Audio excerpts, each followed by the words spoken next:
அனைவருக்கும் வணக்கம். என்எஸ்கே ஜோதிடர் சொல்வது என்னவென்றால், 3 கிரகங்கள் ஒன்று சேர்ந்திருந்தால் எப்படி இருக்குன்னு சொல்லி பார்க்கலாம். சூரியன், குரு, சனி இவர்கள் மூன்றும் சேர்ந்து ஒரு ராசியில் இருந்தால் சமமில்லாதவர்,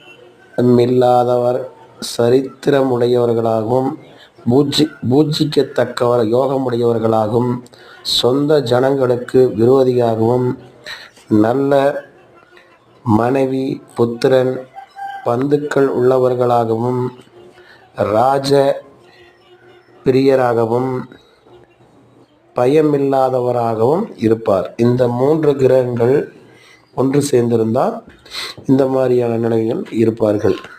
இந்த வீடியோ பிடிச்சிருந்தா லைக் பண்ணுங்கள், சப்ஸ்கிரைப் பண்ணுங்கள். அடுத்த வீடியோவில் சூரியன், சுக்கிரன், சனி இவர்கள் மூன்றும் சேர்ந்திருந்தால் எப்படி இருக்குன்னு சொல்லி பார்க்கலாம்.